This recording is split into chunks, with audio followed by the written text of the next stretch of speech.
जैसे ही यहां पर मैं एंगल को इंक्रीज करता हूं और किसके ऊपर लेकर के आता हूं, जो हमारे पास 79 डिग्री वाला एंगल है, तो यहां पर आप देख सकते हैं ये हमारे पास 79 हो गया। केवल और केवल एक ही यूनिट सर्कल फॉर्म कर सकता है, जो कि यहां पर आप कंस्ट्रक्ट होता देख पा रहे हैं। एक बार इसको बन जाने देते हैं, फिर आपको बताता हूं कि ये फॉर्म कैसे हुआ। इसका डबल एंगल सेंटर पे सस्टेंड हो रहा है, ठीक है। अब अगर आप आर्क की लेंथ को यहां पर इंक्रीज करेंगे तो देख सकते हैं कि ये जो एंगल होगा वो हमेशा सेम सेगमेंट पर बनने वाले एंगल का डबल होगा। सर्कल की किसी भी पॉइंट पर लेके जाओ, हम हमेशा क्या देख पा रहे हैं कि पॉइंट ऑफ कांटेक्ट को सेंटर से ज्वाइन करने वाली रेडियस हमेशा टेंजेंट पे परपेंडिकुलर है। हमने पॉइंट एफ को कुछ इस तरीके से शिफ्ट किया कि भाई हम दोनों टेंजेंट को किसी पॉइंट पर इंटरसेक्ट करवा पाए। अब मैं इस एरो को लेकर के जाता हूं कुछ इधर पे, जैसे ही मैं सेंटर पे लाता हूं तो हम क्या ऑब्जर्व करते हैं बच्चों, हम स्टार्ट करने वाले हैं आज एक नए चैप्टर के साथ, विच इज सर्कल, और ये है इसका लेक्चर नंबर 1। आज की इस क्लास के अंदर बच्चों हम क्लास 9th में हमने थ्योरम्स पढ़ी थी, उन थ्योरम्स को रिवाइज करेंगे। बच्चे अक्सर गलती क्या करते हैं कि जब 10th क्लास में आते हैं ना, तो वो सीधे सीकेंट, टेंजेंट और इसी पर बेस्ड थ्योरम्स वगैरह को अच्छे से स्टडी कर लेते हैं। लेकिन जब एग्जाम में, बोर्ड्स के पेपर में क्वेश्चन आता है, तो उस क्वेश्चन के अंदर 9th क्लास के कुछ फंडामेंटल कॉन्सेप्ट भी यूज हो रहे होते हैं, और वहां पर वो कॉन्सेप्ट भूल जाते हैं और उनका आंसर नहीं कर पाते। तो आप लोग ऐसी गलती बिल्कुल भी मत करना। पूरी की पूरी थ्योरम्स यहां पर रिवाइज करवाऊंगा, लेकिन मैं पूरी कोशिश करूंगा कि आपको बहुत अच्छे तरीके से थ्योरम्स रिकॉल हो, ताकि आप क्लास 10th में आगे पर भी कभी इनको भूलो मत। चलिए, तो सबसे पहले हम सर्कल की डेफिनेशन तो बच्चों हम सबने खूब पढ़ी है कि भाई सर्कल एक ऐसी ज्योमेट्री है, एक फिक्स पॉइंट से फिक्स डिस्टेंस पर जितने भी पॉइंट्स हैं, उन सारे पॉइंट्स को अगर हम ज्वाइन कर देंगे तो एक जो शेप फॉर्म करेगा उसको हम सर्कल बोलते हैं, ठीक है। तो बच्चों सर्कल एक बोल सकते हैं कि इनफाइनाइट साइड्स का पॉलीगन भी है। अगर हम नंबर ऑफ साइड्स किसी रेगुलर पॉलीगन की इंक्रीज करते जाए, तो वो एक धीरे धीरे धीरे धीरे सर्कुलर शेप फॉर्म कर लेता है। तो बेसिकली हम ये कह सकते हैं कि भाई सर्कल के पास अगर हम देखें कि वो पॉलीगन के फॉर्म पर डिफाइन करना हो, एक सर्कल एक ऐसा पॉलीगन है जिसके पास इनफाइनाइट नंबर ऑफ साइड्स होती है। ओके, चलिए बच्चों, तो अब हम बात करेंगे यहां पर कुछ बेसिक इंटरेस्टिंग फैक्ट के बारे में, जो कि ऑलरेडी हम आने वाले चैप्टर्स में यूज करेंगे। जैसे कि एक चैप्टर आप इससे रिलेटेड और भी पढ़ोगे, that is area related to circle. अब बात करते हैं बच्चों सर्कल की, तो सर्कल के अंदर का हिस्सा है, यानी कि जो ब्लू कलर की आप बाउंड्री देख पा रहे हो ना, इस बाउंड्री के अंदर वाला हिस्सा तो हम इंटीरियर ऑफ सर्कल बोलते हैं। और ये जो बाउंड्री आपको दिख रही है, एक्चुअली इसको हम सर्कल बोलते हैं। और इसके बाहर का हिस्सा तुम क्या बोलते हैं बच्चों, एक्सटीरियर। तो बहुत सारी थ्योरम्स में ऐसे टर्म्स यूज होंगे कि कोई पॉइंट एक्सटीरियर में है, कोई पॉइंट इंटीरियर में है, कोई पॉइंट ऑन सर्कल है। यानी कि सर्कल की जब बात करूंगा तो मैं इस बाउंड्री की बात करूंगा बच्चों। ओके, चलिए, नाउ अब एक मेरा आपसे छोटा सा क्वेश्चन है। अभी पिज्जा की शॉप पर जाओ और दुकानदार आपसे ये बोलता है कि भाई हमारे पास ये हमारा मेन्यू कार्ड है, जिसमें तो रेगुलर साइज का पिज्जा है वो 8 इंचेस का है, जिसका प्राइस 199 रुपीज है। मीडियम साइज का पिज्जा 12 इंचेस का है, जिसका प्राइस 399 है। और फैमिली साइज यानी कि जो फैमिली पिज्जा है उसका साइज 14 इंच है और वो 599। जब भी मैं साइज की बात कर रहा हूं तो वो उसके डायामीटर को रिप्रेजेंट कर रहा है। अब आपने चूज किया कि भाई चलो एक 12 इंच का पिज्जा ऑर्डर करते हैं, लेकिन उतने में शॉप का मैनेजर आकर के आपसे बोलता है कि माफी चाहूंगा, हमारे पास आज 12 इंचेस वाला जो बेस है वो खत्म हो गया है, लेकिन सेम प्राइस में मैं आपको तो रेगुलर पिज्जा 8 इंचेस के दे दूंगा। तो क्या आप उसका ये ऑफर एक्सेप्ट करोगे? जल्दी से मुझे यस और नो में आंसर करके बताओ। ऐसी गलती बिल्कुल भी मत करना बच्चों, क्योंकि वो दुकानदार आपको बेवकूफ बना रहा है। आप सोच रहे होगे 8 इंचेस के दो पिज्जा अगर मैं लेता हूं तो टोटल 16 इंच हो जाएंगे, और वो मीडियम साइज के पिज्जा से तो 4 इंच ज्यादा है, मतलब कि ये तो बहुत ही बढ़िया डील है। लेकिन ऐसा बिल्कुल भी नहीं पॉसिबल। सोचो, अगर 8 इंच का पिज्जा है यानी कि इसकी रेडियस कितनी होगी, 4 इंच। और 4 इंच वाले पिज्जा का बच्चों अगर मैं आपसे पूछूं कि ये जो रेगुलर पिज्जा हमारा है, इस रेगुलर पिज्जा का एरिया कितना होगा, तो रेडियस इसकी 4 इंच हो जाएगी। तो रेगुलर पिज्जा का जो एरिया होगा ए आर अगर मैं लिखूं तो वो हो जाएगा आपके पास पाई आर स्क्वायर, दैट इज 16 पाई। कितना हो जाएगा बच्चों, 16 पाई। वही जो मीडियम पिज्जा है जो 12 इंचेस डायमीटर का है, तो इसका जो एरिया होगा वो हमारे पास 6 इंच रेडियस हो जाएगी, दैट इज 36 टाइम्स पाई।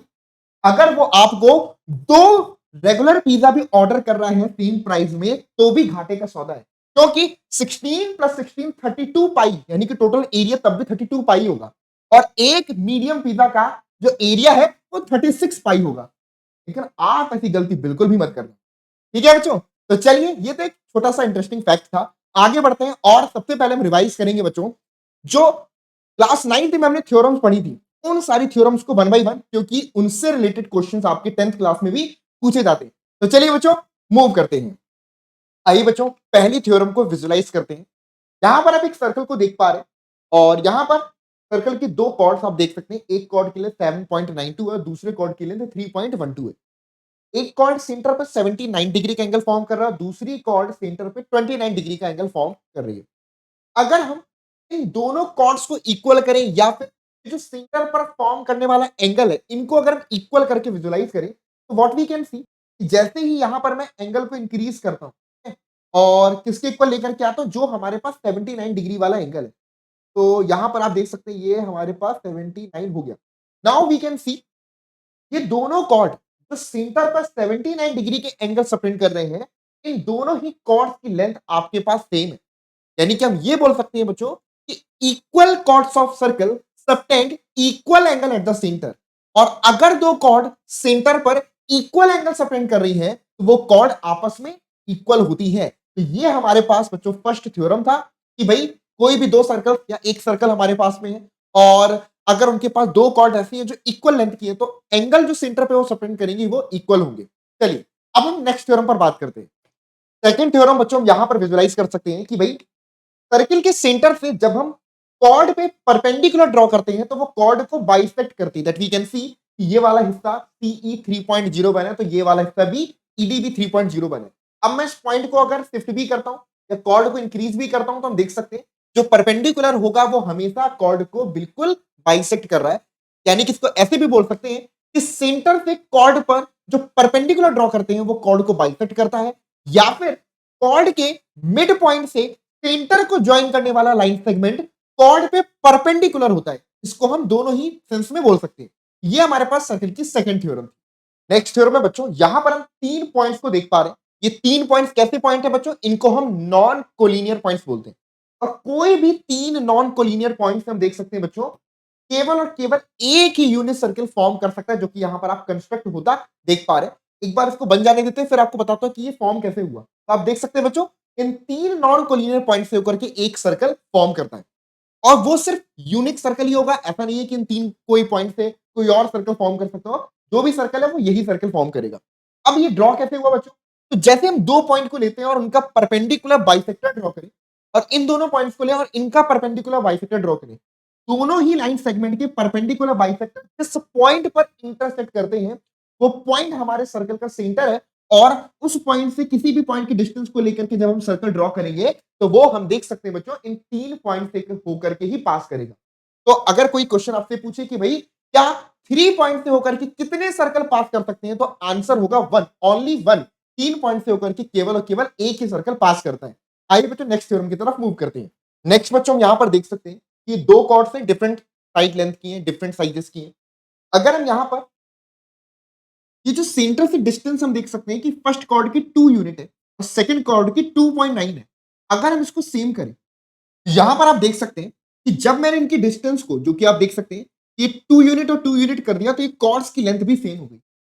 हम ये कह सकते हैं कि इक्वल कॉर्ड्स सेंटर से इक्वल डिस्टेंस पर होती हैं। हमने यहां पर क्या क्या पढ़ा कि भाई इक्वल कॉर्ड सेंटर पर इक्वल एंगल सपेंड करते हैं, और साथ साथ इक्वल कॉर्ड सेंटर से इक्वल डिस्टेंस पर होते हैं। तो ये भी 2 यूनिट की डिस्टेंस पर है, ये भी 2 यूनिट की डिस्टेंस पर है। हम देख सकते हैं कि दोनों कॉर्ड्स की लेंथ हमारे पास इक्वल है। नेक्स्ट थ्योरम की तरफ आते हैं। नेक्स्ट मोस्ट इंपॉर्टेंट थ्योरम जो इसका सबसे ज्यादा बच्चों यूज होता है, वो ये थ्योरम है। इसमें हम देख सकते हैं कि ये हमारे पास सर्कल की आर्क है, जो कि सीडी आर्क है बच्चों, ठीक है। ये सीडी आर्क सर्कल के सेंटर पर जो एंगल सबटेंड करने वाली है, वो एंगल डबल होता है सेम सेगमेंट में सर्कल की किसी भी पॉइंट पर बनने वाले एंगल के। यानी कि जो एंगल यहां पर आप 46.8 देख पा रहे हैं, इसका डबल एंगल सेंटर पे सबटेंड हो रहा है, ठीक है। अब अगर आप आर्क की लेंथ को यहां पर इंक्रीज करेंगे, तो देख सकते हैं कि ये जो एंगल होगा वो हमेशा सेम सेगमेंट पर बनने वाले एंगल का डबल होगा। बस ये आर्क जो एंगल फॉर्म करेगी वो कहां पर होना चाहिए, सर्कल की सरकमफ्रेंस पर होना चाहिए, और सेम सेगमेंट का होना चाहिए।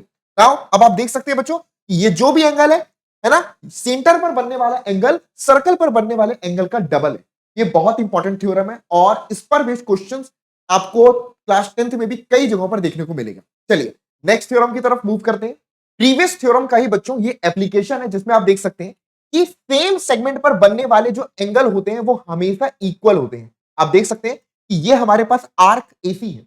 अब ये आर्क एसी एक तरीके से अगर मैं ए को सी से ज्वाइन कर दूंगा तो एक कॉर्ड एसी हो जाएगी और वो कॉर्ड एसी ये एक सेगमेंट हो गया और दूसरा सेगमेंट नीचे वाला हो गया। तो हम देख सकते हैं कि सेम सेगमेंट पर बनने वाले एंगल्स हमेशा इक्वल होते हैं। आप किसी भी पॉइंट पर लेकर के चले जाइए, यू कैन सी ये एंगल्स आपके हमेशा सेम है। अब मैं आर्क को थोड़ा सा छोटा कर दूंगा बच्चों, तो जैसे ही मैंने आर्क को चेंज किया वी कैन सी कि दोनों एंगल्स आपके चेंज हो गए। तो ये बहुत इंपॉर्टेंट है कि सेम सेगमेंट पर बनने वाले एंगल्स आपके इक्वल होते हैं।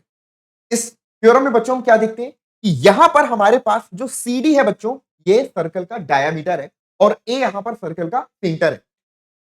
सेमी सर्कल पर फॉर्म करने वाला कोई भी एंगल बच्चों आप देखेंगे वो हमेशा 90 डिग्री का है। वी कैन सी कि मैं ई पॉइंट को किसी भी जगह पर लोकेट कर दूं क्योंकि ये एक डायमीटर है, तो ये हिस्सा हमारा सेमी सर्कल हो गया।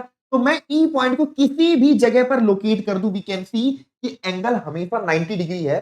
तो हम कह सकते हैं कि सेमी सर्कल पर जो एंगल फॉर्म करेगा वो हमेशा 90 डिग्री का होगा। या फिर अगर हम ये कहें कि कोई आर्क या कोई कॉर्ड सेम अगर सर्कल पर 90 डिग्री का एंगल फॉर्म कर रही है तो वो कॉर्ड हमारे सर्कल का डायमीटर होगी। जैसे कि हम देख सकते हैं कि यहां पर CD कॉर्ड है जो कि सर्कल के किसी पॉइंट पर 90 डिग्री का एंगल फॉर्म कर रही है, तो हम कह सकते हैं ये CD हमारे पास सर्कल का डायमीटर है। चलिए अगर किसी क्वाड्रिलेटरल के 4 वर्टिसेस सर्कल पर लाई करते हैं तो ऐसे क्वाड्रिलेटरल को बच्चों हम साइक्लिक क्वाड्रिलेटरल बोलते हैं। और साइक्लिक क्वाड्रिलेटरल की खास बात होती है कि इनके अपोजिट एंगल्स का जो सम होता है बच्चों वो 180 डिग्री के बराबर होता है। वी कैन सी कि मैं किसी भी पॉइंट को यहां पर अगर शिफ्ट कर दूं या किसी भी जगह पर इनको लोकेट कर दूं, अगर चारों के चारों वर्टिसेस क्वाड्रिलेटरल के एक सर्कल पर लाई कर रहे हैं तो हम देख सकते हैं बच्चों अपोजिट एंगल्स का जो सम होगा वो हमारा कितना होगा, 180 डिग्री के बराबर होगा। और ये बहुत इंपॉर्टेंट थ्योरम है, साइक्लिक क्वाड्रिलेटरल पर बेस्ड क्वेश्चन आपका पेयर ऑफ लीनियर इक्वेशंस में भी पूछ लेता है। तो ये कंडीशन बच्चों साइक्लिक क्वाड्रिलेटरल की है। और ये बच्चों one of the most important theorem में से एक है जिसको हम ऑल्टरनेट सेगमेंट थ्योरम बोलते हैं। यहां पर आप देख सकते हैं कि ये आपके पास एक सर्कल है, ठीक है, और एक पॉइंट ए है। इस पॉइंट ए पर बच्चों ये जो लाइन आप देख पा रहे हैं जो सर्कल को टच करके पास कर रही है, इसको बच्चों हम टेंजेंट ऑफ अ सर्कल बोलते हैं। तो यहां पर हम देख सकते हैं कि सर्कल की कोई कॉर्ड जो टेंजेंट के साथ एंगल फॉर्म कर रही है वो उसी कॉर्ड के थ्रू सर्कल के किसी पॉइंट पर बनने वाले एंगल के इक्वल है। यानी कि ये जो एंगल, ये जो हमारे पास कॉर्ड हम देख पा रहे हैं, ये इस टेंजेंट के साथ जो एंगल फॉर्म कर रही है वो इस कॉर्ड के थ्रू सर्कल पर बनने वाला जो एंगल है, जैसे कि यहां पर देख सकते हैं ये दोनों एंगल्स आपस में इक्वल है। सिमिलरली अगर मैं एसी कॉर्ड से बच्चों देखूंगा तो एसी कॉर्ड जो कि 58 डिग्री का एंगल फॉर्म कर रही है हमारे टेंजेंट के साथ में, तो एसी कॉर्ड सर्कल के किसी अदर पॉइंट पर जो एंगल फॉर्म कर रहा है वो दोनों एंगल्स हमारे सेम है। इसको बच्चों हम ऑल्टरनेट सेगमेंट थ्योरम बोलते हैं। चलिए बच्चों, जो अभी तक आपने थ्योरम्स पढ़ी उन थ्योरम्स पर बेस्ड कुछ प्रॉब्लम्स डिस्कस करते हैं। यहां पर क्वेश्चन है बच्चों, AD is a diameter of a circle and AB is a chord. If AD equal to 34 centimeter and AB equal to 30 centimeter, the distance of AB from the center of a circle. तो यहां पर चार options हैं, इनको solve करने से पहले हम फिगर ड्रॉ कर लेते हैं। तो लेट्स सपोज बच्चों हमारे पास में एक सर्कल है, ठीक है, हमने इस तरीके से एक सर्कल ड्रॉ कर लिया। हमको गिवन है AD is a diameter of a circle। तो यहां पर अगर मैं इसकी एक डायमीटर ड्रॉ कर ले तो लेट्स सपोज ये हमारे पास सर्कल का लेट्स से डायमीटर है। This is the diameter, okay, this is the diameter. तो हमने इसकी नेमिंग कर दी बच्चों, ये हो गया ए और ये हो गया हमारे पास D. AD is the diameter of circle and AB is a chord. और AB सर्कल की बच्चों कोई कॉर्ड है तो एक हम यहां से कॉर्ड भी ड्रॉ कर देते हैं, ठीक है। तो AB यहां पर आपके पास इस तरीके से कॉर्ड होगी, ठीक है बच्चों, AB is a chord, okay. हमको गिवन है बच्चों AD equal to 34 centimetre. AD की लेंथ हमको 34 सेंटीमीटर गिवन है और AB की लेंथ बच्चों हमको 30 सेंटीमीटर गिवन है, ठीक है। AB की लेंथ हमको 30 सेंटीमीटर गिवन है। The distance of AB from the centre of a circle is, यानी कि हमें फाइंड करना है बच्चों कि AB की सर्कल के सेंटर से डिस्टेंस कितनी होगी। तो बेसिकली हम यहां पर ऑब्जर्व करते हैं कि सबसे पहली बात तो ये अगर हमारे सर्कल का सेंटर है, ठीक है बच्चों, ये हमारे सर्कल का सेंटर है। वी नो दैट कि जब भी हम सर्कल के सेंटर से कोई भी परपेंडिकुलर ड्रॉ करते हैं, क्या ड्रॉ करते हैं बच्चों, कोई भी परपेंडिकुलर ड्रॉ करते हैं, किस पर, कॉर्ड पर। सर्कल के सेंटर से जब भी हम कोई परपेंडिकुलर ड्रॉ करते हैं, जो कि यहां पर आप क्लियरली देख पा रहे होगे, ठीक है, मैं ऐसे ड्रॉ कर देता हूं। सर्कल के सेंटर से जब हम कोई परपेंडिकुलर ड्रॉ करते हैं, ठीक है, तो ये क्या करता है बच्चों, कॉर्ड को बाइसेक्ट कर देता है। यानी कि अगर ये 30 सेंटीमीटर की कॉर्ड है तो हम कह सकते हैं कि ये कोई पॉइंट अगर एम है तो ए एम जो होगा वो आपके पास में 15 हो जाएगा, और यहां पर जो एम बी होगा वो भी आपके पास कितना हो जाएगा बच्चों, 15। तो अब आप समझ गए होंगे कि मुझे ये डिस्टेंस बतानी है, क्योंकि सेंटर से डिस्टेंस मतलब कि शॉर्टेज डिस्टेंस, परपेंडिकुलर डिस्टेंस। तो हमें बच्चों ये अगर सेंटर ओ है तो ओ एम हमें फाइंड करना है कि ओ एम की वैल्यू क्या होगी। तो बहुत इजीली आप आंसर कर सकते हैं, फटाफट से आंसर करिए। आइए बच्चों देखते हैं। तो अगर मैं सर्कल की कॉर्ड की बात करूं तो कॉर्ड हमारे पास 34 सेंटीमीटर की है। तो यहां पर इतना हिस्सा जो हो जाएगा ओ ए, ये हमारे पास 34 का हाफ, दैट इज 17 सेंटीमीटर के बराबर। तो हम देख सकते हैं कि ये एक राइट एंगल ट्राइंगल का फॉर्मेशन हो रहा है। इसका फॉर्मेशन हो रहा है बच्चों, राइट एंगल ट्राइंगल का, जो कि ये 17 हो गया, और ये हमारे पास, क्योंकि ए बी हमारे पास कॉर्ड है तो ये हिस्सा हमारे पास 15 हो गया। This is A, this is M, ये परपेंडिकुलर, और दिस इज ओ। तो बच्चों हमें ओ एम कैलकुलेट करना है। तो ओ एम का स्क्वायर, यहां पर अगर मैं पाइथागोरस थ्योरम अप्लाई कर दूं, क्या अप्लाई कर दूं बच्चों, यहां पर अगर मैं पाइथागोरस थ्योरम अप्लाई कर दूं तो ओ एम का स्क्वायर जो होगा वो 17 स्क्वायर माइनस 15 स्क्वायर के बराबर होगा।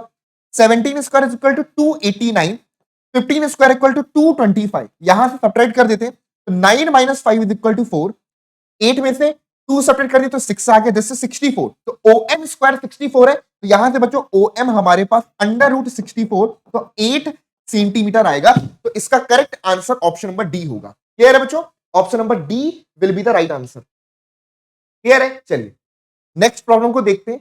इसको सॉल्व करके क्लास 9th के सारे कॉन्सेप्ट आपको क्विकली रिवाइज हो जाएंगे। यहां पर लिखा है if O equal to 5 centimetre, यहां पर आप ओ ए को 5 सेंटीमीटर देख सकते हैं, A B equal to 8 centimetre, A B 8 centimetre है, and OD is perpendicular to A B. ये जो ओडी है बच्चों वो ए बी पे परपेंडिकुलर है। Then C D is equal to, तो हमसे सी डी की लेंथ पूछ रहा है कि ये जो सी डी है, सी डी की लेंथ कितनी होगी। तो चलिए बच्चों सॉल्व करिए, 4 ऑप्शन है, सेलेक्ट द करेक्ट ऑप्शन। आइए बच्चों देखते हैं, अगेन सेम कॉन्सेप्ट। अगर आप ध्यान से देखें कि भाई ए बी कॉर्ड है, अगर हम सेंटर से कॉर्ड पे परपेंडिकुलर ड्रॉ करते हैं तो वो डेफिनेटली कॉर्ड को बाइसेक्ट कर देगा। तो हम ये कह सकते हैं बच्चों कि हमारे पास ए बी अगर 8 सेंटीमीटर है तो इसका मतलब ये हुआ ए सी हमारे पास 4 होगा और सी बी हमारे पास 4 होगा। हमको गिवन है ओ ए इक्वल टू 5 सेंटीमीटर, ये लेंथ हमारे पास 5 है। तो क्या यहां से हम ओसी कैलकुलेट कर सकते हैं, यहां से हम ओसी कैलकुलेट कर सकते हैं क्योंकि परपेंडिकुलर होगा। तो हम ओसी स्क्वायर अगर हम कैलकुलेट करें अगेन पाइथागोरस थ्योरम से, ये हो जाएगा 5 स्क्वायर माइनस में 4 स्क्वायर, दैट इज 25 माइनस में 16 इक्वल टू 9। तो हमारे पास ओसी इक्वल टू रूट 9 मतलब कि 3 सेंटीमीटर आ गया। आपको चाहिए सीडी की वैल्यू, तो अगर मैं ओडी में से माइनस कर देता हूं ओसी को तो हमारे पास सीडी कैलकुलेट हो जाएगा। अब ओडी तो सर्कल की रेडियस है और रेडियस हमारे पास 5 सेंटीमीटर गिवन है, तो 5 में से बच्चों अगर मैं 3 माइनस कर देता हूं तो हमारे पास आ जाता है 2 सेंटीमीटर। हम कह सकते हैं कि लेंथ ऑफ सीडी जो होगी बच्चों वो 2 सेंटीमीटर के बराबर होगी। तो इसका correct answer option number A होगा, नोट कर लीजिए। चलिए नेक्स्ट प्रॉब्लम को देखते हैं बच्चों। इसमें गिवन है if A B is equal to 12 centimetre, BC is equal to 16 centimeter and AB is perpendicular to BC, then the radius of the circle passing through the point AB and C. There are 4 options A, B, C and D. थोड़ा सा सोचिए और जो concept हमने देखे उनका use करके इसका आंसर करने की कोशिश करिए बच्चों। हमने एक थ्योरम पढ़ी थी कि 3 नॉन कोलिनियर पॉइंट से होकर के एक यूनिक सर्कल पास करता है। अगर हम यहां पर ऐसे बोल रहे हैं बच्चों कि भाई ए बी 12 सेंटीमीटर है, BC 16 सेंटीमीटर है, A B is perpendicular to BC, तो ऐसे आप इमेजिन कर सकते हैं कि भाई एक हमारे पास इस तरह से सर्कल है, ठीक है, और यहां पर इस सर्कल की एक कॉर्ड हमारे पास ऐसे ए बी हो गई, ठीक है, दिस इज ए बी, और एक कॉर्ड हमारे पास BC हो गई, दूसरी कॉर्ड हमारे पास बच्चों BC हो गई, बी से दिस इज BC। हमें केवल A B perpendicular to BC, okay. AB 12 centimetre है, AB is 12 centimetre and BC 16, ये हमारे पास 16 सेंटीमीटर गिवन है, ओके। अगर ये 90 डिग्री का एंगल फॉर्म कर रहा है तो एक बात बताइए बच्चों, अगर मैं ए को सी से ज्वाइन कर दूं तो ये एसी हमारे सर्कल की क्या होगी? अगर मैं ए को सी से ज्वाइन कर दूं तो आप देख सकते हैं कि भाई एसी कॉर्ड जो है वो क्या कर रही है, सर्कल पर 90 डिग्री का एंगल सस्टेन कर रही है। तो इसका मतलब है कि एसी जो होगा बच्चों वो सर्कल का डायामीटर होगा। क्या होगा? सर्कल का डायामीटर। क्लियर है?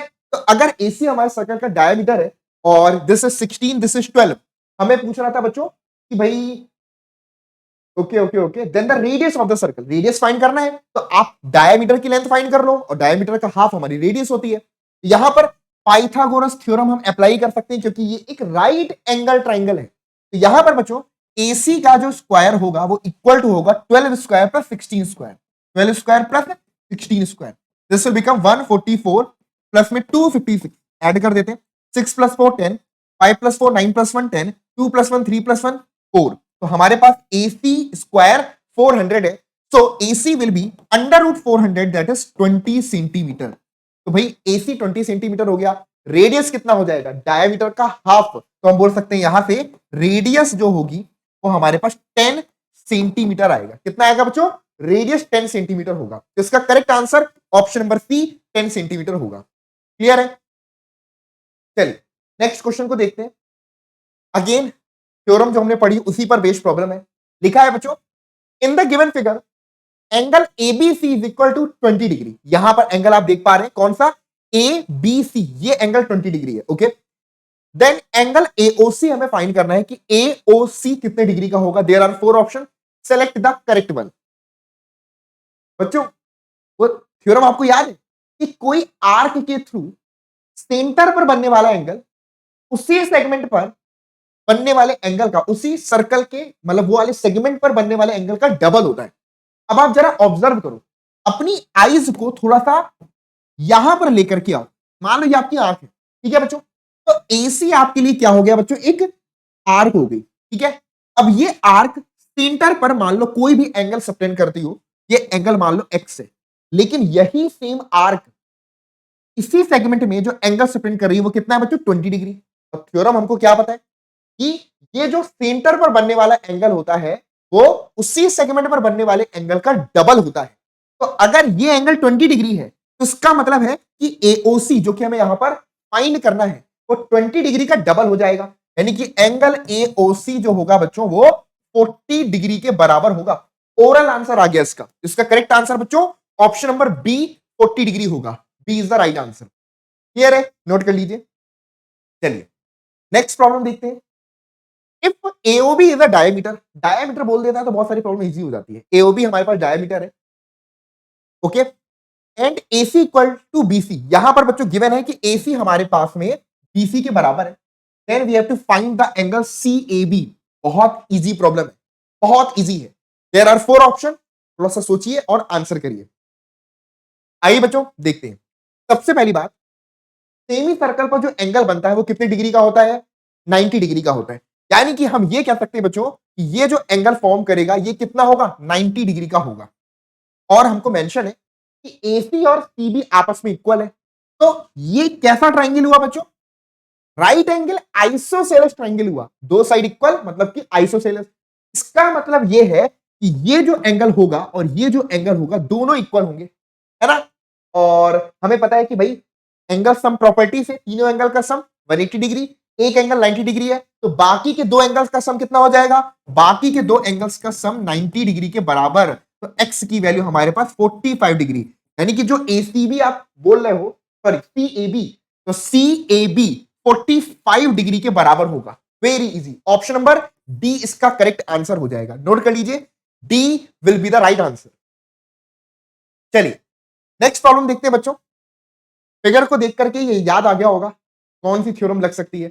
चलो देखते हैं कितने बच्चों को याद है। ओके, यहां पर गिवन है in the given figure angle OAB, यहां पर आप देख सकते हैं OAB equal to 40 degree. OAB यहां पर बच्चों 40 डिग्री का है। Okay, then angle ACB is equal to, तो हमसे पूछ रहा है कि एसीबी कितने डिग्री का होगा।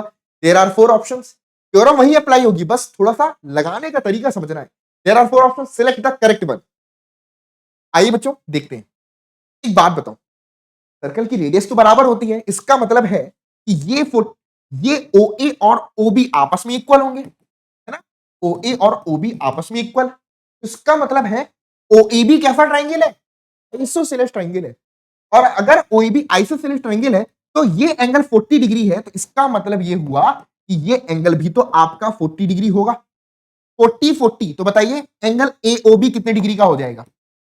AOB एंगल सम प्रॉपर्टी से दो एंगल का सम 80 डिग्री आ रहा है, तो ये थर्ड एंगल 180 से 80 को माइनस कर दो।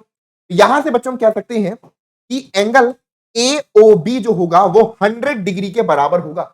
आपसे पूछा क्या था? ACB सेंटर पर बनने वाला एंगल सेम सेगमेंट पर बनने वाले एंगल का डबल होता है। इसका मतलब अगर सेंटर पर ही 100 डिग्री का एंगल बन रहा है तो ये ACB कितने डिग्री का होगा? डेफिनेटली बच्चों ACB जो होगा वो 50 डिग्री के बराबर होगा। 100 का हाफ कितना होता है? 50 डिग्री। तो the correct option is option number A will be the right answer. Note कर लीजिए। चलिए नेक्स्ट प्रॉब्लम पर देखते हैं बच्चों। इस प्रॉब्लम के अंदर गिवन है, in the given figure angle DAB is equal to 60 degree. Okay, angle ABD is equal to 50 degree. Then angle ACB हमें फाइंड करना है कि ACB कितने डिग्री का होगा। There are 4 options. ध्यान से अगर आप ऑब्जर्व करेंगे तो इजीली आंसर कर सकते हैं। मैं एक बार हाईलाइट कर देता हूं कि बच्चों ये जो एंगल है ये 50 डिग्री का है और ये पूरा एंगल 60 डिग्री का है, और हमसे पूछा है एंगल ACB ये कितने डिग्री का होगा। बहुत इजी प्रॉब्लम है, थोड़ा सा दिमाग लगाएंगे आंसर आ जाएगा। सॉल्व करिए, करेक्ट ऑप्शन को ऑप्ट करिए। आइए बच्चों देखते हैं। एक बात बताओ, अगर मैं यहां पर ट्राइंगल ADB को देखूं, ट्राइंगल ADB में एक एंगल 60 डिग्री है, दूसरा एंगल 50 डिग्री है, तो यहां पर एंगल ADB कितने डिग्री का हो जाएगा? ADB कितने डिग्री का हो जाएगा? सिंपली यहां से 60 प्लस 50 110, तो 180 से 110 माइनस करेंगे तो ADB हमारे पास 70 डिग्री के बराबर, और सेम सेगमेंट पर बनने वाले एंगल्स इक्वल होते हैं, तो जो एंगल ADB होगा वो इक्वल टू ACB होगा। ये एंगल भी हमारे पास 70 डिग्री का हो जाएगा। दैट्स व्हाई इसका correct answer option number see that is 70 degree will be the right answer. Note कर लीजिए। अब हम बढ़ेंगे टेंजेंट, सीकेंट और उन पर बेस्ड थ्योरम्स की तरफ। चलिए बच्चों, वैसे तो सीकेंट, टेंजेंट इनका नाम तो आपने सुना ही होगा, फिर भी एक बार को देख लेते हैं। तो बच्चों सीकेंट एक ऐसी लाइन होती है जो कि सर्कल को दो डिफरेंट पॉइंट पर इंटरनली इंटरसेक्ट करती है। जैसे कि यहां पर आप इस लाइन को देख पा रहे हैं, ये लाइन सर्कल को ए और बी पॉइंट पर इंटरसेक्ट करके आगे निकल जा रही है। ठीक है, ये लाइन तो ना तो ये सीकेंट है ना तो टेंजेंट है, क्योंकि ये सर्कल को कहीं इंटरसेक्ट नहीं कर रही। वहीं हम थर्ड केस में अगर देखें तो ये जो लाइन है ये एक्चुअली सीकेंट का स्पेशल केस है, जब सीकेंट के जो इंटरसेक्टिंग पॉइंट ए और बी जो देख पा रहे हैं, अगर ये पॉइंट को इंसिडेंट हो जाए, अगर आप ध्यान से सोचो, इनको मैं धीरे धीरे पीछे लेकर के जाऊं और ये को इंसिडेंट हो जाए तो ये टेंजेंट को फॉर्म कर लेंगे। ओके बच्चों, यानी कि टेंजेंट एक ऐसी लाइन होती है जो सर्कल को सिर्फ एक पॉइंट पर टच करती है, उसको इंटरसेक्ट नहीं करती, एक पॉइंट पर टच करके पास कर जाती है। तो ऐसी लाइन को बच्चों हम टेंजेंट्स लाइन बोलते हैं। क्या बोलते हैं? टेंजेंट्स लाइन बोलते हैं। और इनकी बहुत सारी इंपॉर्टेंट प्रॉपर्टीज हैं, इनसे रिलेटेड थ्योरम्स हैं जो इस पर्टिकुलर चैप्टर के अंदर हम पढ़ते हैं। जैसे कि सबसे पहले तो एक इंपॉर्टेंट कंडीशन, इस सर्कल में जितने भी पॉइंट है, हर एक पॉइंट पर हम एक यूनिक टेंजेंट को ड्रॉ कर सकते हैं, और एक पॉइंट पर एक से ज्यादा टेंजेंट नहीं ड्रॉ की जा सकती। एक पॉइंट पर केवल और केवल एक ही टेंजेंट ड्रॉ कर सकते हैं, और इस तरीके से किसी सर्कल पर इनफाइनाइट नंबर ऑफ पॉइंट्स हैं उसकी बाउंड्री पर, है ना? तो हर पॉइंट पर अगर एक टेंजेंट में ड्रॉ करूंगा तो हम कह सकते हैं एक सर्कल पर इनफाइनाइटली मैनी टेंजेंट्स ड्रॉ की जा सकती है, और वो जो टेंजेंट होगी वो यूनिक होगी। क्लियर है बच्चों? ये हमारे पास कंडीशन थी। Now we will talk about the theorem 10.1, जो कि इस पर्टिकुलर चैप्टर की आपके क्लास 10th जो सर्कल चैप्टर आप पढ़ रहे हो इसकी पहली थ्योरम है। अभी तक जो आपने पढ़ा वो सारी की सारी थ्योरम्स वो थी जो क्लास 9th की थी, मैंने उनको यहां पर रिकॉल करवाया था। तो ये पहली थ्योरम है बच्चों, the tangent at any point of a circle is perpendicular to the radius through the point of contact. तो बच्चों सबसे पहले तो इसको हम विजुअलाइज करेंगे। ये आपके सामने एक सर्कल दिख रहा है, ठीक है, सर्कल का सेंटर हो गया, और ये एक लाइन आप देख पा रहे हैं बच्चों जो सर्कल को एक पॉइंट पर टच कर रही है, वो पॉइंट आपके पास बी है। अगर आप बच्चों ध्यान से देखेंगे, ये जो ए बी है ये सर्कल की रेडियस है, और ये हमारे पास टेंजेंट है। जरा AB और टेंजेंट के बीच में एंगल कितने डिग्री का फॉर्म करता आपको दिख रहा है? 90 डिग्री का। आप कहोगे सर यहां तो आपने ड्रॉ किया होगा 90 डिग्री का एंगल, किसी और पॉइंट पर देखते हैं। तो अगर मैं इस पॉइंट बी को सर्कल के किसी भी पॉइंट पर लेके जाऊं, हम हमेशा क्या देख पा रहे हैं कि पॉइंट ऑफ कांटेक्ट को सेंटर से ज्वाइन करने वाली रेडियस हमेशा टेंजेंट पे परपेंडिकुलर है। अब चाहे मैं इस पॉइंट बी को कहीं भी लेकर के चला जाऊं, कहीं भी लेकर के चला जाऊं, हमेशा वो पॉइंट ऑफ कांटेक्ट को सेंटर से ज्वाइन करने वाली रेडियस उस पर परपेंडिकुलर होगी। That's the theorem 10.1। ये हमारे चैप्टर की पहली थ्योरम है। ठीक है बच्चों, कुछ इंपॉर्टेंट कंडीशन यहां से बच्चों, ये पहली कंडीशन आप यहां पर देख पा रहे हैं, इसमें लिखा हुआ है बाय द थ्योरम अबव, जो अभी हमने थ्योरम पढ़ी, we can conclude that at any point a circle there can be one and only one tangent. ये मैंने स्टार्टिंग में कंडीशन बोली थी कि एक पॉइंट पर केवल और केवल एक ही टेंजेंट ड्रॉ कर सकते हैं। ऐसा क्यों? क्योंकि यहां पर हमने ऑब्जर्व क्या किया कि भाई सेंटर से जब मैं पॉइंट ऑफ कांटेक्ट को ज्वाइन करूंगा तो उस पर परपेंडिकुलर होगा। और परपेंडिकुलर जो लेंथ होती है वो किसी भी लाइन पर अगर हम ड्रॉ करें वो यूनिक होता है कि किसी भी एक पॉइंट पर केवल और केवल एक ही टेंजेंट खींची जा सकती है और उस पॉइंट से पास करने वाली जितनी भी लाइंस होंगी वो सारी की सारी सीकेंट होंगी, टेंजेंट केवल एक ही होगी। सेकेंड कंडीशन बच्चों, the line containing the radius through the point of contact is also sometimes called the normal. तो बच्चों यहां पर हम एक बार फिर से देख लेते हैं, ये जो OA आप देख पा रहे हो बच्चों, ये इसको हम वैसे तो आप रेडियस है, लेकिन इसको समटाइम्स हम नॉर्मल भी बोलते हैं। क्या बोलते हैं बच्चों? नॉर्मल भी बोलते हैं। ठीक है, चलिए ये कंडीशन हो गई। अब कुछ रैपिड फायर के क्वेश्चंस हैं जिनको आपको आंसर करना है। ठीक है, तो मैं आपको कुछ अरेंजमेंट देता हूं करने के लिए, उसमें से आपको करेक्ट प्लेस पर करेक्ट ऑप्शन को ड्रैग एंड ड्रॉप करना है। चलिए बच्चों सॉल्व करिए। ओके, तो सबसे पहले बच्चों, how many tangents can a circle have? एक सर्कल के पास कितनी टेंजेंट होती है बच्चों? There are infinitely many points on a circle, और हर एक पॉइंट पर एक टेंजेंट ड्रॉ कर सकते हैं। That's why we can say there are infinitely many tangents. यहां पर हम क्या बोल सकते हैं बच्चों? Infinitely many tangents. Okay, second, a tangent to a circle intersect it in.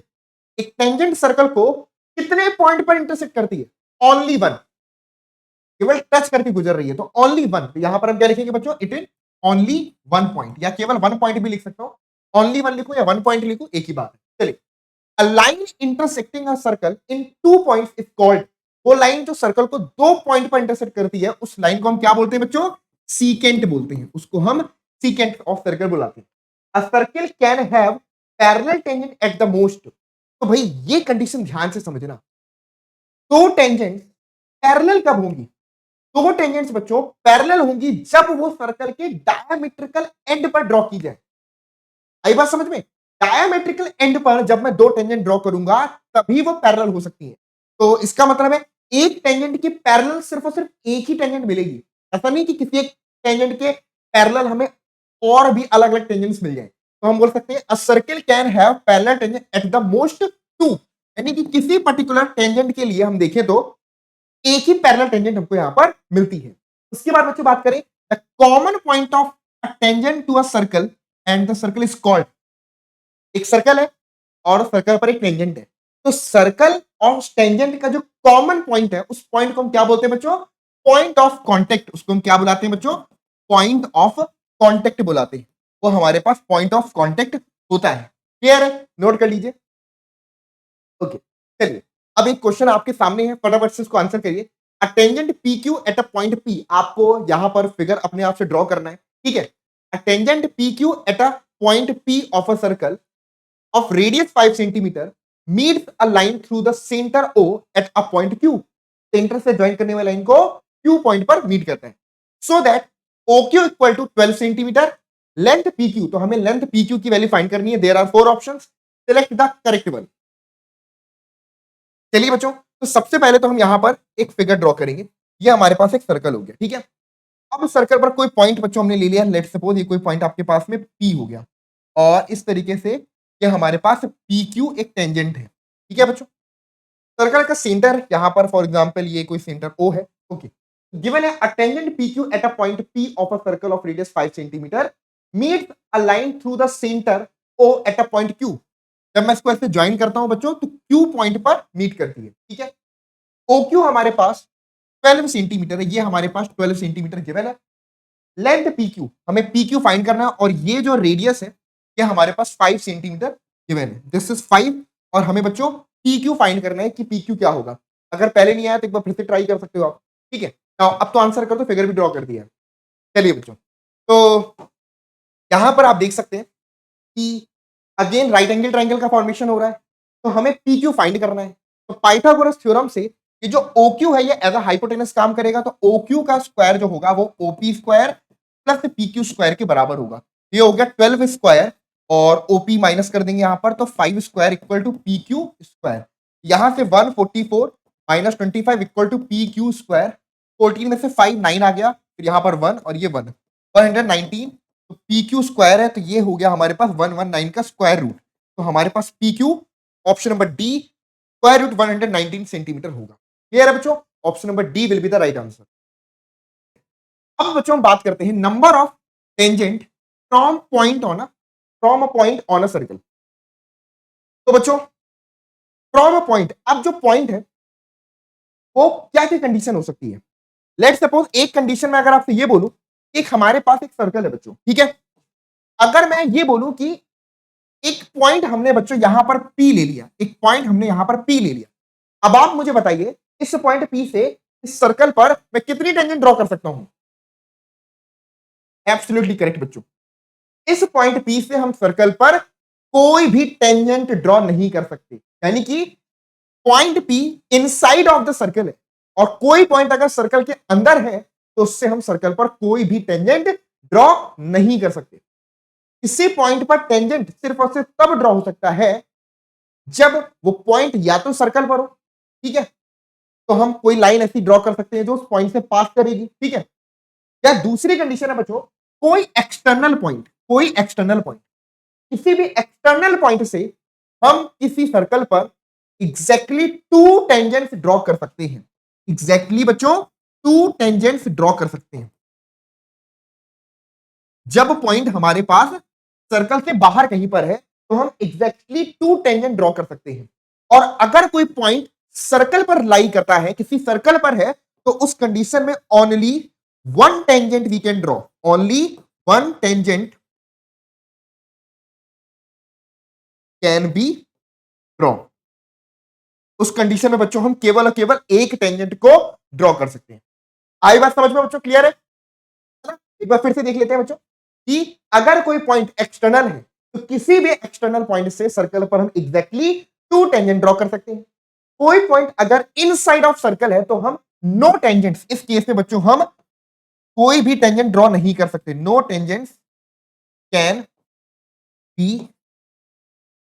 Draw from internal point, from internal point, किसी इंटरनल पॉइंट से हम कोई भी टेंजेंट ड्रॉ नहीं कर सकते।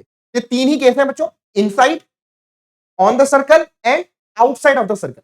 आउटसाइड है तो दो, ऑन द सर्कल है तो एग्जैक्टली वन, और अगर हम इनसाइड की बात करेंगे तो कोई भी टेंजेंट ड्रॉ नहीं कर सकते। क्लियर है?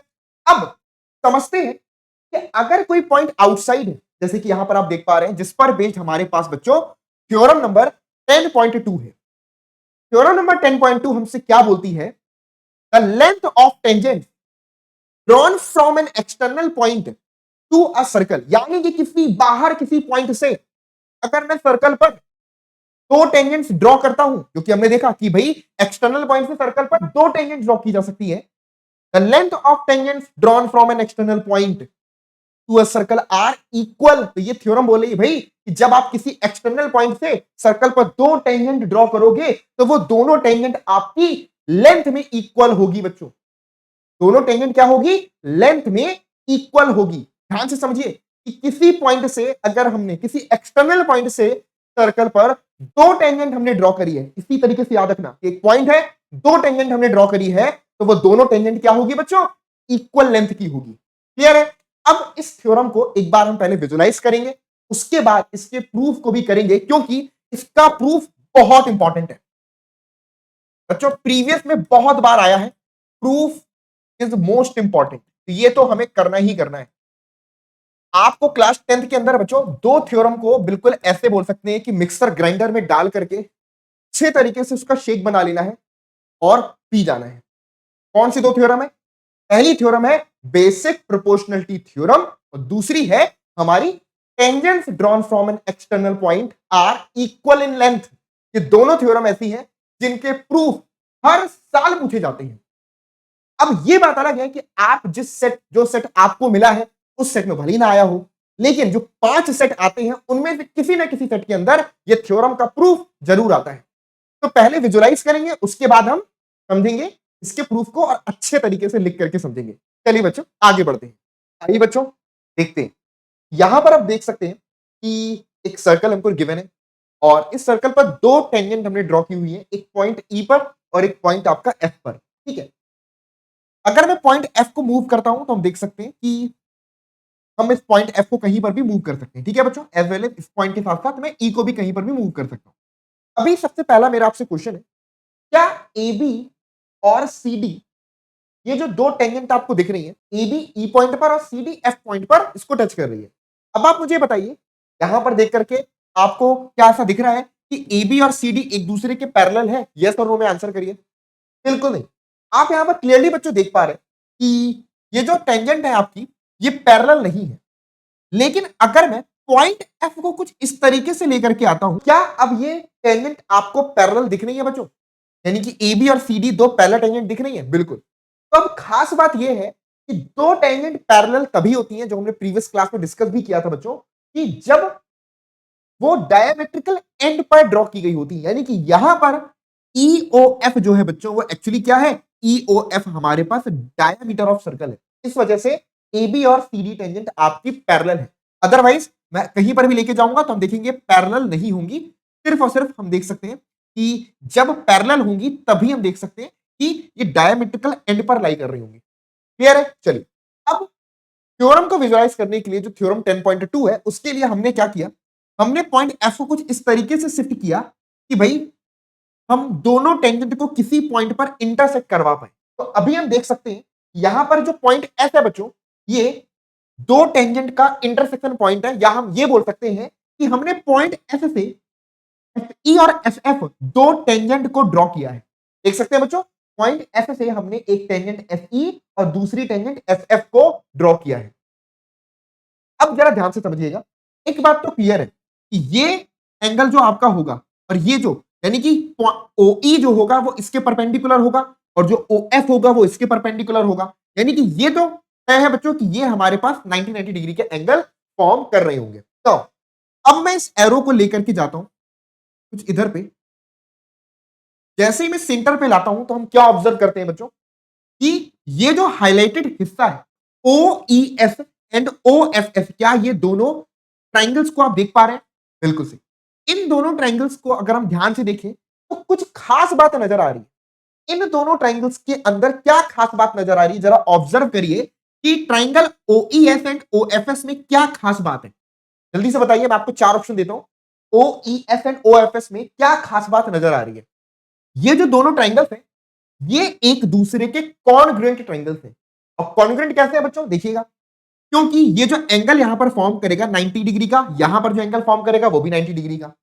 ये जो OF हमारे पास हाइपोटेनस है ये कॉमन है दोनों ट्राइंगल्स के लिए। साथ ही साथ ये जो OE रेडियस है और ये जो OF रेडियस है, ये दोनों रेडियस आपस में इक्वल होंगी। ठीक है बच्चों, तो हम by RHS congruence, by RHS congruence हम इनको कॉन्ग्रुएंट बोल पाएंगे। तो यही चीज बच्चों यहां पर देख सकते हैं कि सबसे पहली चीज जो OE एंड OF है are radii of the circle, OE और OF आपस में इक्वल होंगे। सेकेंड थिंग बच्चों, ये जो AF और CF है are tangent to the circle, ये सर्कल पर टेंजेंट है। इस वजह से हम कह सकते हैं कि एंगल OEF जो होगा और OFS जो होगा ये दोनों 90 डिग्री का होगा। ठीक है, तो इस तरीके से बच्चों हम आरएचएस कॉन्ग्रुएंस से ये बोल सकते हैं कि भाई ये दोनों ट्राइंगल्स कॉन्ग्रुएंट होंगे, क्योंकि दो राइट एंगल ट्राइंगल जिनके हाइपोटेनस बराबर हो, जो कि कॉमन है, और एक साइड उनकी इक्वल हो, तो उनको हम कॉन्ग्रुएंट बोल सकते हैं। तो बाय कॉन्ग्रुएंस ऑफ ट्राइंगल हम इन दोनों ट्राइंगल्स को कॉन्ग्रुएंट बोल पाएंगे। भाई जब दो ट्राइंगल्स हमारे कॉन्ग्रुएंट होते हैं तो हम ये कह सकते हैं बच्चों, सीपीसीटी से ये बोल सकते हैं कि ये टेंजेंट और ये टेंजेंट आपस में क्या होंगी बच्चों, इक्वल होंगी, यानी कि FE और FF ये दोनों आपस में इक्वल होंगे। तो इसको नोट कर लेते हैं यहां पर, ठीक है। एक तो बच्चों हम ये बोल सकते हैं कि ये जो हमारे पास में SE होगा, ये जो हमारे पास में SE होगा और ये जो हमारे पास में SF है, तो ये आपस में इक्वल होगा, तो SE इक्वल टू SF, क्योंकि थ्योरम थी कि किसी एक्सटर्नल पॉइंट से सर्कल पर जब दो टेंजेंट ड्रॉ करते हैं तो वो लेंथ में इक्वल होते हैं, तो SE इक्वल टू SF हो जाएगा। इसके अलावा बच्चों जब ये दोनों ट्राइंगल्स आपस में कॉन्ग्रुएंट हैं तो हम CPCT से क्या क्या बोल सकते हैं कि भाई ये जो एंगल होगा वो इस एंगल के बराबर होगा, ओके, ये जो एंगल होगा वो इस वाले एंगल के बराबर होगा। तो ये सारी चीजें हम CPCT से बोल सकते हैं क्योंकि कॉन्ग्रुएंट है, तो दैट्स व्हाई करस्पॉन्डिंग पार्ट उनके बराबर होंगे। साथ ही साथ एक मोस्ट इंपॉर्टेंट चीज बच्चों जो यहां पर आप देखोगे कि भाई अगर ये एंगल हमारे पास, ये एंगल आपके पास 90 डिग्री है और ये एंगल आपके पास 90 डिग्री है, ठीक है, तो इन दोनों एंगल्स का जो सम होगा, क्योंकि यहां पर SEOF एक क्वाड्रिलेटरल बन रहा है, SEOF आप एक क्वाड्रिलेटरल बनता हुआ देख पा रहे हैं, देख पा रहे हैं बच्चों, SEOF को आप यहां पर एक क्वाड्रिलेटरल बनता हुआ देख पा रहे हैं और इस क्वाड्रिलेटरल के दो एंगल्स हमारे राइट एंगल है, 90 डिग्री के हैं, तो हम ये बोल सकते हैं कि बचे हुए दोनों एंगल्स का जो सम होगा वो कितना होगा, 180 डिग्री के बराबर, क्योंकि ये 90 ये 90, दो एंगल्स का सम 180 हो गया। और 360 से अगर मैं 180 को माइनस कर दूंगा तो इन दोनों एंगल्स का सम हमारे पास कितना आ जाएगा बच्चों, इन दोनों एंगल्स का सम हमको 180 डिग्री आ जाएगा।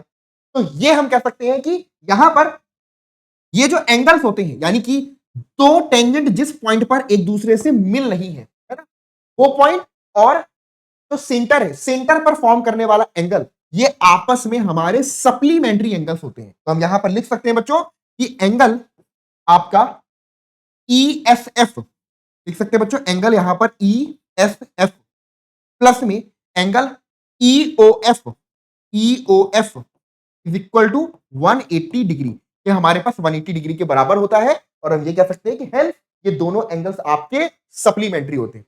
तो अगर मैं ये बोलूं कि ये वाला एंगल बच्चों 70 डिग्री का है, तो बताइए ये एंगल कितने डिग्री का होगा, जल्दी से आंसर करो। ये एंगल अगर 70 डिग्री का है तो एंगल EOF कितने डिग्री का होगा, बिल्कुल सही बच्चों, क्योंकि ये दोनों हमारे सप्लीमेंट्री है, इसलिए अगर ये एंगल 70 डिग्री का हुआ तो EOF हमारे पास 110 डिग्री का हो जाएगा। कितने डिग्री का हो जाएगा, 110 डिग्री का। तो आई बात समझ में, ये सारा का सारा कॉन्सेप्ट है थ्योरम 10.2 का। अब इसी पर बेस्ड आपके पूरे के पूरे क्वेश्चंस हैं इस चैप्टर के अंदर। यही एक थ्योरम है जिसको अगर आपने ठीक तरीके से समझ लिया तो उसके बाद आपको कहीं किसी और जगह कोई भी प्रॉब्लम नहीं आने वाली है। तो ये थ्योरम आई होप समझ में आ गई होगी। अब इसके प्रूफ को भी हम पूरा लिख करके भी देखेंगे ताकि आप एग्जाम में कैसे लिखें वो भी आप सीख पाए। चलिए चलिए बच्चों, तो वैसे तो आप समझ गए होंगे इसका प्रूफ कैसे करना है, बहुत इजी है। एक बार फटाफट से देख लेते हैं, आप लोग कॉपी पे साथ के साथ नोट भी करते जाना, ठीक है। तो यहां पर हम क्या करेंगे भाई, सबसे पहले तो इस तरीके से आपको अपनी कॉपी पे एक फिगर ड्रॉ करना है जिसमें एक सर्कल है, एक एक्सटर्नल पॉइंट है, उस एक्सटर्नल पॉइंट से दो टेंजेंट OQ और OR आपको ड्रॉ करनी है और इस तरीके से O को P से ज्वाइन कर देना बच्चों, ठीक है। मतलब PQ और PR ड्रॉ करना है, आज बार बार वर्ड्स मेरे PQ इधर उधर मिस हो रहे हैं, ठीक है। तो PQ और PR को हमें क्या करना है बच्चों, ज्वाइन कर देना है, O को P से ज्वाइन कर देना है और इस तरीके से हमें सारे पॉइंट्स को मिला देना है, ठीक है बच्चों। चलिए नाउ अब यहां पर आप क्या लिखोगे कि हमारे पास गिवन कंडीशन क्या है, तो गिवन कंडीशन में आप लिखोगे कि PR and RQ, PR and RQ, PR and RQ are tangents drawn from external point P, external point P से ड्रॉ की हुई टेंजेंट है, ठीक है बच्चों। Okay, and we have to prove that, we have to prove that PQ is equal to PR। हमें बच्चों PQ को इक्वल टू PR शो करना है। तो सबसे पहले हम ट्राइंगल लेंगे बच्चों। अच्छा, तो अब आते हैं इसके डायरेक्टली प्रूफ पर, ठीक है। अब आते हैं इसके प्रूफ पर। तो यहां पर हम क्या देख सकते हैं कि since PQ is a tangent, since PQ is a tangent to circle, tangent to a circle, इसका मतलब यह हुआ कि OP PQ के सॉरी, जो OQ होगा वो PQ के परपेंडिकुलर होगा। OQ must be perpendicular to PQ। Similarly बच्चों OR परपेंडिकुलर टू PR होगा। OR परपेंडिकुलर टू PR होगा। ठीक है, नाउ अब हम ट्राइंगल लेंगे ORP एंड OQP। ठीक है, नाउ अब हम दो ट्राइंगल्स ले लेंगे बच्चों, triangle ORP and triangle ORP and OQP। Triangle OQP, ठीक है बच्चों, ORP and OQP। ORP and OQP, इन दोनों ट्राइंगल्स को अगर हम देखें तो हम क्या देख सकते हैं बच्चों कि सबसे पहले तो OR इक्वल टू OQ होगा। OR इक्वल टू OQ है, ब्रैकेट में लिख देते हैं, ये सर्कल की रेडियस है। एंगल ORP और OQP दोनों हमारे पास 90 डिग्री का, ORP इक्वल टू OQP दोनों 90 डिग्री के, और साथ ही साथ बच्चों OP equal to OP, OP equal to OP ये कॉमन है, ये कॉमन है। तो हम बोल सकते हैं by RHS congruence, by RHS congruence क्या बोल सकते हैं बच्चों, RHS कॉन्ग्रुएंस से ट्राइंगल ORP जो होगा वो आपका कॉन्ग्रुएंट हो जाएगा ट्राइंगल OQP के।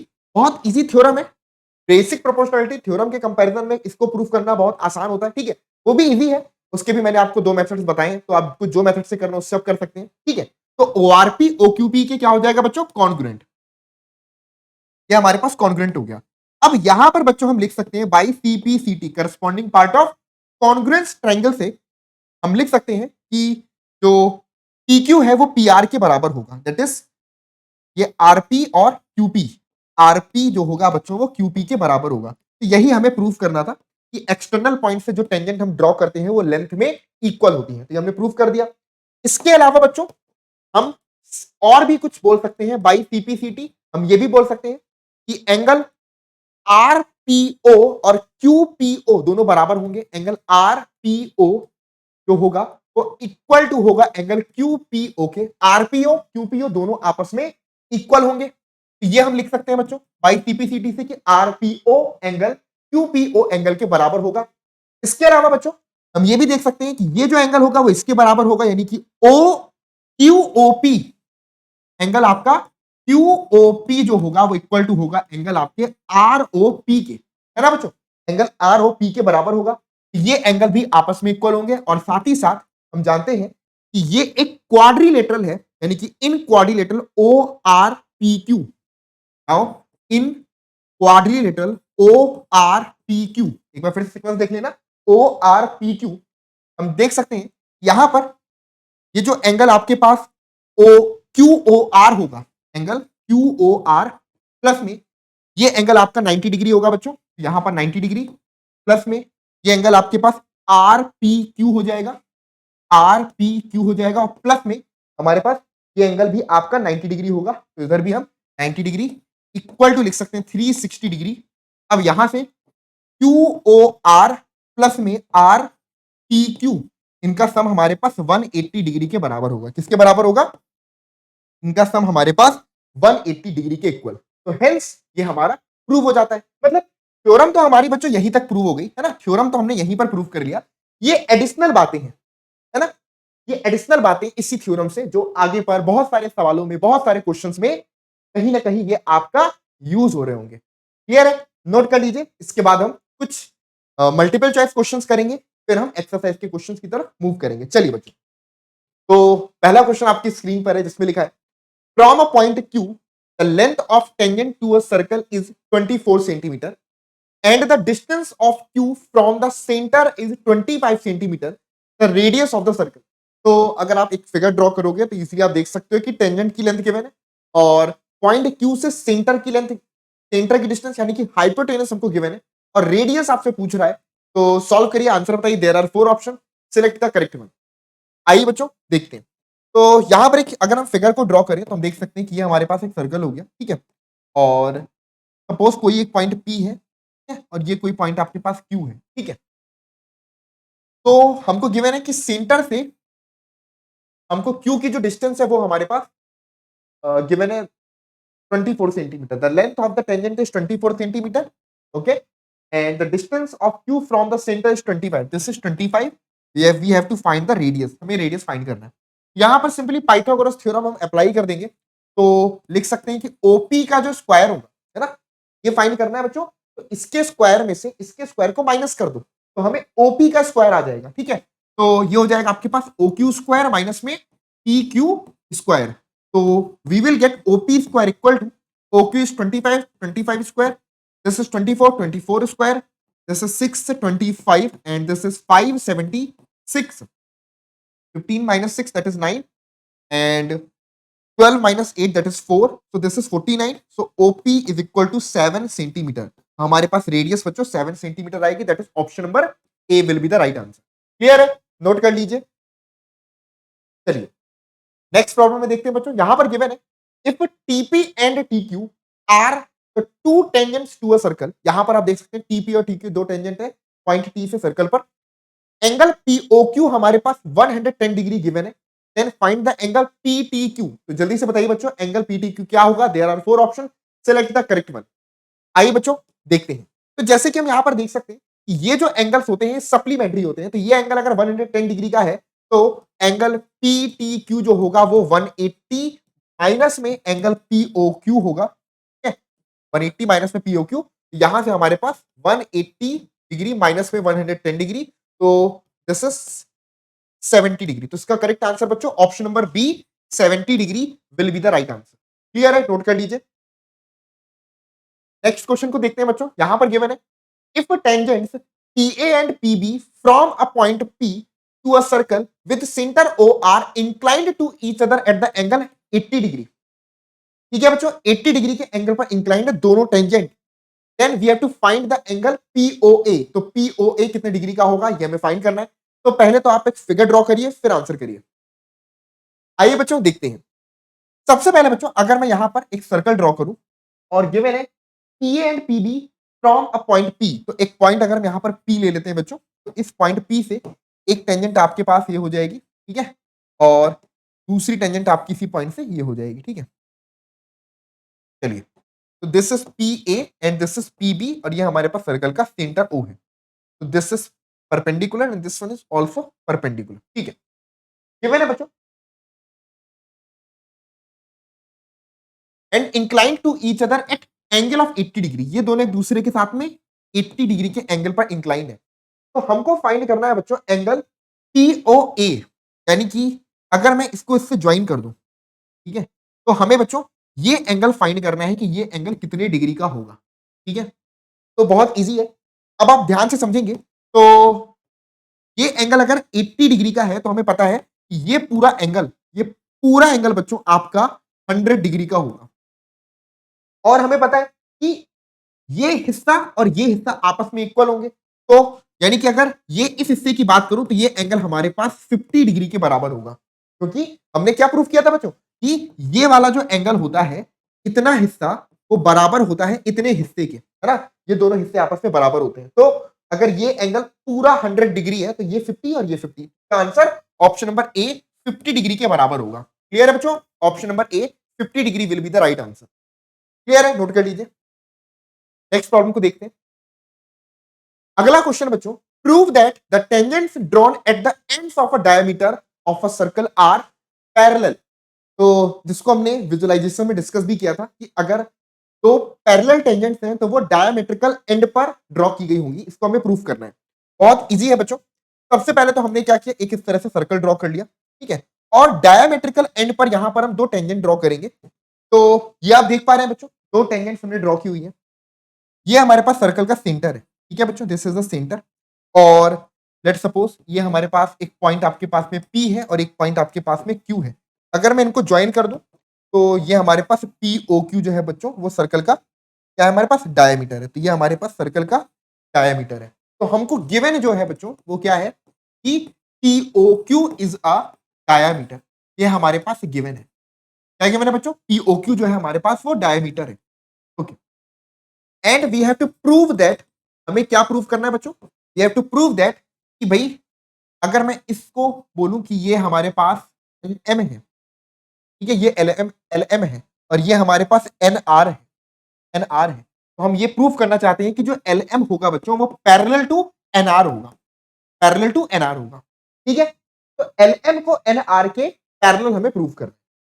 तो सबसे पहले बच्चों ये प्रूफ पर देखेंगे कि हमें ये पता है कि ये एंगल कितनी डिग्री का होगा, 90 डिग्री का, ठीक है, और ये जो एंगल होगा ये हमारे पास 90 डिग्री का। तो हम ये बोल सकते हैं कि जो एंगल क्यू पी एल होगा, since OP is perpendicular to L M and OQ is perpendicular to NR. OQ is perpendicular to NR.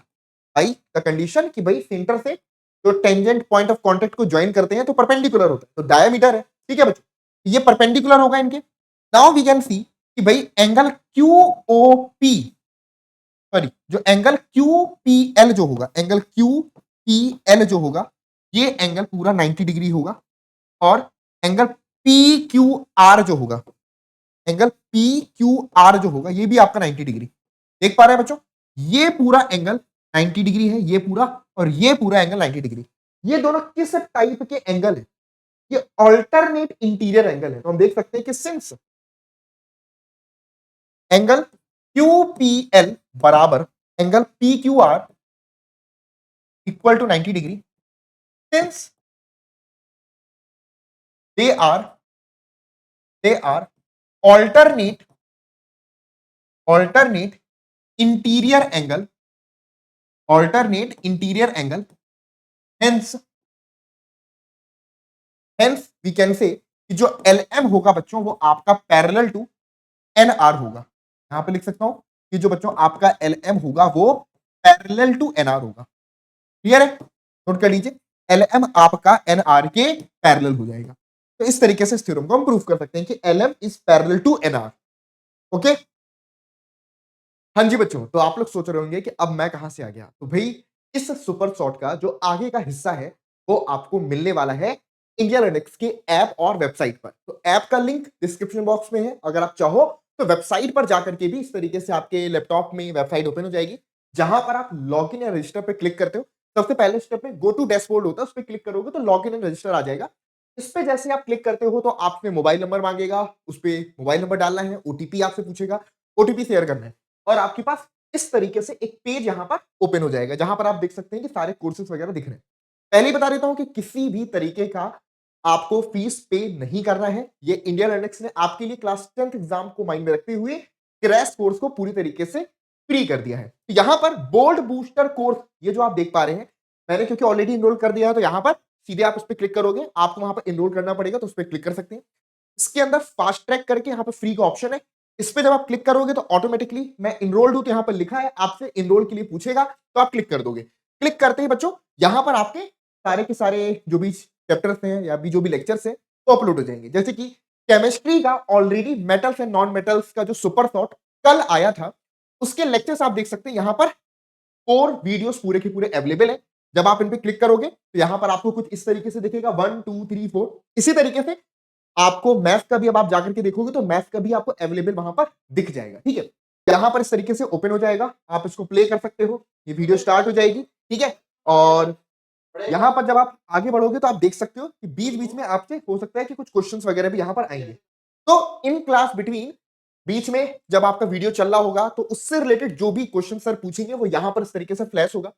अब आप यहां से कोई भी करेक्ट ऑप्शन जो भी है ऑप्ट कर सकते हो। Which of the following is true about the flame colour of the metals, की मेटल्स को जब हम बर्न करते हैं तो कौन सा फ्लेम कलर होता है। तो फॉर एग्जांपल यहां पर आपने ग्रीन फ्लेम पे टिक कर दिया, तो अगर ये ऑप्शन सही है या गलत है तो हम चेक करने जाएंगे, तो हमें दिख रहा है कि बिल्कुल सही, हमारा आंसर यहां पर करेक्ट है। इसके बाद आप कंटिन्यू करोगे तो वीडियो आगे पर ओपन हो जाएगी। ऐसा ही आपका बाकी सारे, चाहे वो मैथ का हो, फिजिक्स का हो, बायोलॉजी का हो, सभी में आपको इसी तरीके से लेक्चर्स मिल जाएंगे। इससे फायदा ये होगा कि भाई आपको लेक्चर्स के दौरान जब क्वेश्चंस आपके सामने आएंगे और आप उनके आंसर खुद से करोगे करेक्ट ऑप्शंस को ऑप्ट करके, तो आप एक्टिवली लर्न कर रहे होगे। वहां पर सिर्फ आप सुन नहीं रहे होगे, वहां पर आप सुनने के साथ साथ रिएक्ट कर रहे होगे, और उसकी वजह से आपके कॉन्सेप्ट को अंडरस्टैंडिंग की जो कैपेबिलिटी है वो और भी ज्यादा स्ट्रांग हो जाएगी। और इस तरीके से पूरे लेक्चर के अंदर बहुत सारे क्वेश्चंस आप देख सकते हैं, अलग अलग जगह पर आएंगे, ठीक है। बहुत सारे क्वेश्चंस यहां पर आपको आते रहेंगे, तो आपको उनको धीरे धीरे आंसर करते चलना है, वन बाय वन आप आगे बढ़ते जाओगे, ठीक है। जैसे जैसे आप लेक्चर्स में आगे बढ़ोगे तो आप यहाँ पर डिफरेंट डिफरेंट क्वेश्चन से गो थ्रू होते हुए चलेंगे, ठीक है। तो ऐसा कुछ होने वाला है, तो भाई आप लोग जाइए इंडिया लर्निक्स के ऐप को डाउनलोड कर लीजिए, या लैपटॉप में अगर देखना है तो सीधे वेबसाइट पे जाकर के आप अपने नंबर से वहां पर रजिस्टर कर सकते हो, फ्रीली लॉगिन कर सकते हो, कोर्स में बिल्कुल फ्रीली इनरोल कर सकते हो। ठीक है बच्चों, तो बाकी की जो भी यहाँ पर क्लासेस आपको इस पर्टिकुलर चैप्टर का जो भी आगे का हिस्सा है ना, वो आपको वहीं पर अवेलेबल होगा। तो आई होप ये आपके बोर्ड्स एग्जाम में बहुत ज्यादा हेल्प करेगा। नॉर्मली जो आप स्टडी कर रहे हो उससे कई गुना इंपैक्ट इसका ज्यादा है बच्चों, इसलिए ये इनिशिएटिव आप लोग के लिए लिया गया है। तो चलिए बच्चों, आगे क्लासेस में मिलते हैं।